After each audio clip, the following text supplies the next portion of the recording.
नमस्कार, मी पंजाब डक.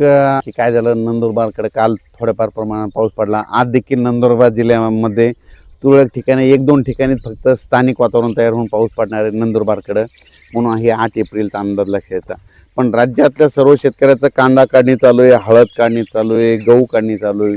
तर त्या सर्व शेतकऱ्याला सांगू इच्छितो की राज्यामध्ये उन्हाचा पारा वाढत जाणार आहे, म्हणून हा अंदाज लक्षात यायचा. म्हणजे सांगायचं झालं तर 20 तारखेपर्यंत चांगलं कडक ऊन राहणार आहे, वारं सुटणार आहे, म्हणून हे देखील लक्षात यायचं.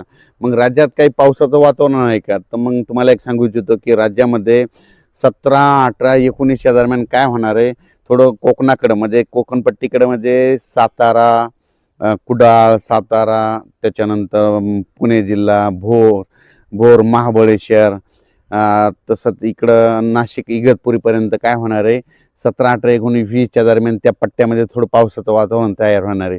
म्हणजे ते त्या पट्ट्यातच राहणार आहे. महाराष्ट्रात इकडे या बाजूला येणार नाही, म्हणून हा अंदाज लक्षात यायचा.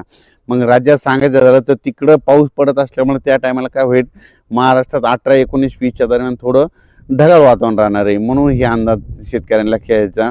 म्हणजे असा खूप काही मोठा पाऊस नाही, म्हणून त्याच्यामुळे काही चिंता करायची गरज नाही.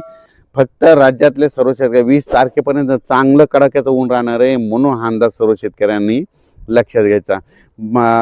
राज्यातल्या पूर्व विदर्भ म्हणजे पूर्व विदर्भामध्ये वर्धा जिल्हा झालं, नागपूर जिल्हा झालं, भंडारा जिल्हा झालं, चंद्रपूर, यवतमाळ, त्याच्यानंतर अकोला, वाशिम, त्याच्यानंतर इकडं बुलढाणा, अमरावती, या जिल्ह्यातल्या शेतकऱ्याला सांगू इच्छितो की सध्या तरी तुमच्याकडं पावसाचं वातावरण नाही, म्हणून हा अंदाज लक्षात. चांगली उन्हाची तीव्रता वाढत जाणार आहे, 42, 43, 44 अंशापर्यंत उन्हाचा पारा वाढत जाणार आहे, म्हणून हा अंदाज विदर्भातल्या 6, 5, 11 जिल्ह्यातल्या शेतकऱ्यांनी लक्षात. त्याच्यानंतर आपण मराठवाड्याकडे नांदेड जिल्हा झालं, हिंगोली जिल्हा झालं, परभणी जिल्हा झालं, जालना जिल्हा झालं, संभाजीनगर, बीड जिल्हा झालं, धाराशिव जिल्हा, लातूर जिल्हा, ह्या मराठवाड्यातल्या सर्व शेतकऱ्याला सांगू इच्छितो की तुमचा हळद असेल, कांदा असेल, काढायला सुरुवात करा. कारण की सध्या तरी पाऊस 20 तारखेपर्यंत कसलं वातावरण नाही, फक्त 18, 19च्या दरम्यान थोडं ढगाळ वातावरण राहणार आहे, म्हणून हे तेवढंच अंदाज त्यांनी लक्षात घ्यायचा. कारण की त्याच्यानंतर आपण काय करू, इकडं उत्तर महाराष्ट्राकडं अहिल्यानगर जिल्हा, अहिल्यानगर, नंदुरबार, धुळे, जळगाव, नाशिक या जिल्ह्यातल्या शेतकऱ्याला सांगू इच्छितो की जळगाव जिल्ह्यातल्या शेतकऱ्याला सांगू इच्छितो तुमच्याकडे सध्या तरी पावसाचं वातावरण आहे चांगला, असं म्हणजे मागं जसं पडलं तसं अवकाळीचं सावट नाही, स्थानिक वातावरण तयार होऊन थोडंफार होत असते, म्हणून त्याच्यामुळे एवढी काही चिंता करायची गरज नाही. म्हणून उत्तर महाराष्ट्रातल्या शेतकऱ्यांनी कांदे काढायला हरकत नाही, गहू काढायला हरकत नाही. कारण की सध्या तर पाऊस नाही, मग आता ऊन वाढत जाणार आहे, वारं सुटणार आहे, म्हणून हे लक्षात येतं.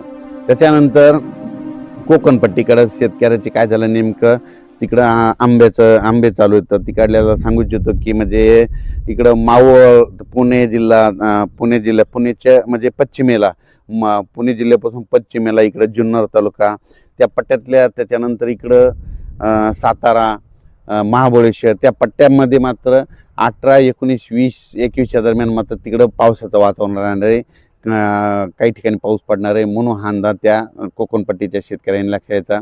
पण ते पाऊस मात्र महाराष्ट्रामध्ये तिकडे इकडल्या भागात पडणार नाही, म्हणून हे देखील लक्षात घ्यायचं.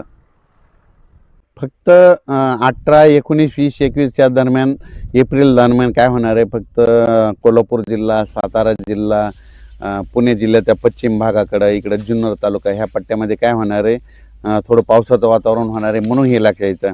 आज देखील तुम्ही बघा 8 एप्रिलला नंदुरबार जिल्ह्यामध्ये नाशिक, दिंडोरी त्या परिसरामध्ये ढगाळ वातावरण आणि स्थानिक वातावरण तयार होऊन आज देखील नाशिक जिल्ह्याकडं तुरळक ठिकाणी थोडाफार पाऊस येणार आहे, खूप काही मोठा नाही, त्याच्यामुळे काही चिंता करायची गरज नाही. तसेच तेलंगणा, कर्नाटक, इकडं छत्तीसगड, मध्य प्रदेश त्या बाजूच्या लगतच्या शेतकऱ्याला सांगू इच्छितो की सध्या 20 तारखेपर्यंत हवामान कोरडं राहणार आहे, म्हणून हा अंदाज लक्षात यायचा. आणि तुम्हाला एक सांगू इच्छितो, आता आज आहे 8 एप्रिल 2026, तर पाहू शकता की हे आपलं सगळं शेतीचे कामे करून ठेवले. जरी उद्या पाऊस काळ सुरू झाला तर पेरणीची तयारी करून ठेवलेत, म्हणून असं शेती तयार करून ठेवायला. पूर्ण आमचं नांगरट झाली, पाळ्या देखील झाल्या, आणि हे सगळं शेत